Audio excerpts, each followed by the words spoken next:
Attention gamers. The item Malignance to League of Legends is like Dixie D'Amelio to TikTok or Speed to streaming. It sucks and everyone is worse off for having to experience its presence, and lately I've been on just a mission to show why adding butthole truckloads of ability haste for ultimate abilities in a game that's getting closer to Earth every day is just a blood piss stain on the rift, by first showing how Karma is indeed a female dog with this item and then displaying that the blonde bombshell can whip out the Omega lol death titty lasers like every 10 seconds with this item. But today we are going to take it one step further by rushing in on the soul-sucking AIDS dog breeder Malzahar in the mid lane. So if you want to see Riot's latest mistake abused into the ground, please alt the absolute piss out of my subscribe button and let's get into it.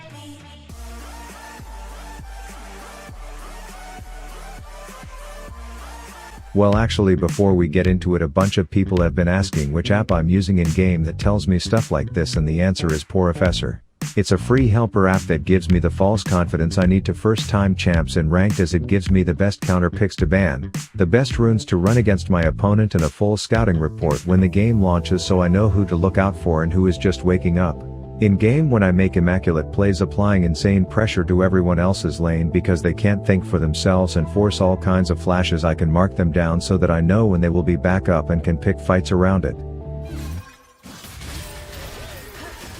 After someone inevitably leaves the game and we give up, it gives a bunch of endgame stats that are helpful to improve, so use my link below to get Porofessor for free today. And now let's get into the malt's madness.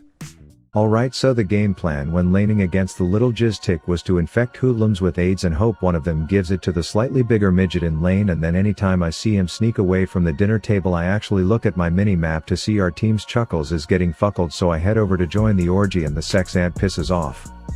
The gangbang does leave Veigar feeling exhausted, but he still evens out the trade before me and my Venus corgis take him down. And even though the initial strategy was to turn my lane into an interstellar whorehouse and watch everyone die of space herpes, there were too many occasions where Sexy Lexi the K-pop scorpion was instigating things in river, so I head over to formally introduce her to the bullshit ultimate that I will soon have on a very low cooldown. That said, the first time I head home to buy the failed intern project that somehow made it into the game, I just knew my lane mate would be feeling nomadic. I decided to warn my friends of his arrival in just about every possible way that I know how, but I guess you can explain something to a League of Legends player but you can't understand it for him, so Chester the Jester becomes a Veigar investor. Anyways, I picked this champ to literally never leave lane, but I feel like I have to babysit this little bitch mainly because he's the size of a toddler, but also I don't want to be told to kill myself the first time he roams and I don't, so I feel peer pressured into casually channeling a death ray out of my face until the midget melts. This leaves just lanky Lucifer and his bottom bitches leftovers, who are forced to run away from me and this Orin wearing a Wario costume, and while Aatrox wants nothing to do with the space AIDS, I know by the way Evelyn dresses she's not afraid of no STD, which ends up being her downfall. I use this opportunity to do what I would call proxying a wave and others would call being a grade A dickhead who just taxed a whole wave from his top laner, but I did it to show that I can push waves while working from home at this point in the game. And seeing as mid lane is getting pushed more than a revolving door, there's a lot of downtime for recreational activities, like where I run into the bushes and the baby Gandalf chases me and then I soul suck him into oblivion while 3 of my Venus corgis nibble at his dying flesh. Good times. I then decide to roam bot because I love watching butthurt people in the comments try to defend the fact that I'm an 11 and they are 7s as if it isn't utter bullshit, but we have a visitor, the chick who I gave AIDS to earlier, saying she will tell my girl about it, so obviously she has to be disposed of, and the blonde guy was a witness to it all, so he had to go as well. At this point my stats were looking potentially better than they ever have when the footage is my own, so I figured me joining any party will immediately result in some fatalities as I single out the ADC because I'm racist like that, and then I run back thinking Veigar's win fight button is about to fist my anus, but I received a defective one apparently and we pressed on.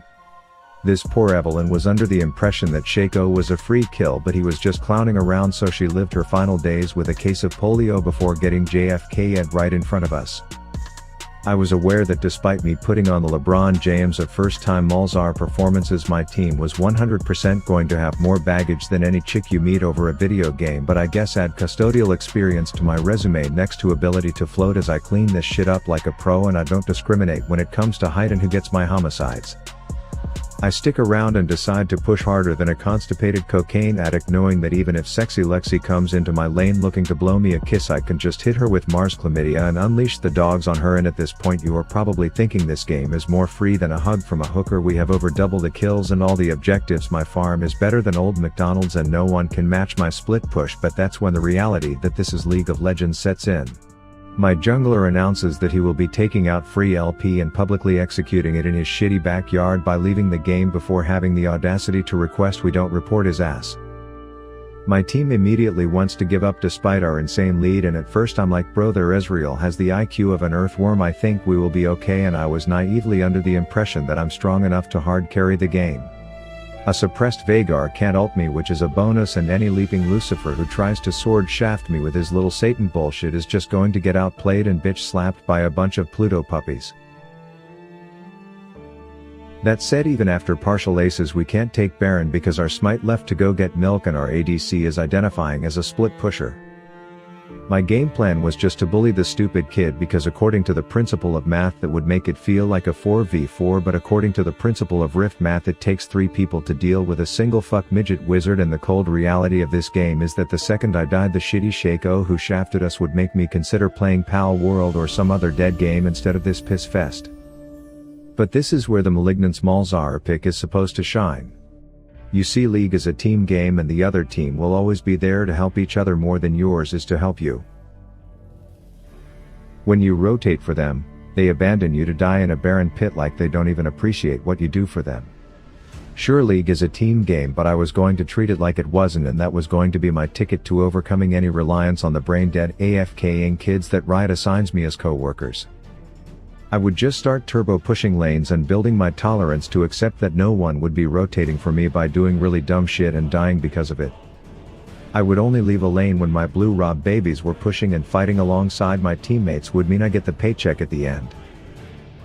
All I needed was my dogs to just shred through waves like a California beach bum, and the endless split pushing as a strategy was leaving me stronger, older, and ready to diff the shit out of any enemy Professor Akali trying to clickbait me away from pushing more lanes. When I ran into that little buzzing butthole, the rematch was sure to leave him wondering how I had such a glow up since the last time he saw me. When a good teammate would group for an objective, I used it as an opportunity to selfishly get some work done, gaining gold and taking towers instead of playing some childish bullshit cops and robbers in river for 4 minutes fighting over who gets to jerk off a dragon, until I secured an inhibitor by playing single player Summoner's Rift, and even Mike Tyson's kitty couldn't faze me as I would unload just an incurable amount of galactical poison ivy on the tabby until he would eventually perish.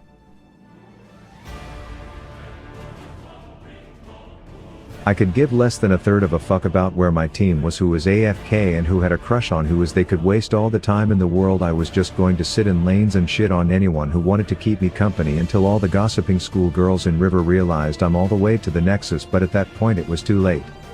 I was too strong, too wise, too used to having to rely on myself, and my new power was unstoppable. It is done.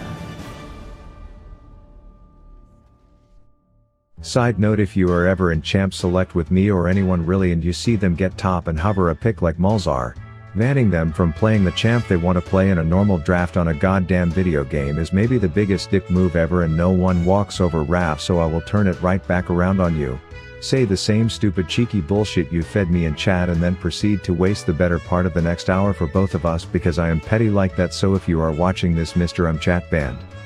Eat a dick. Rav out.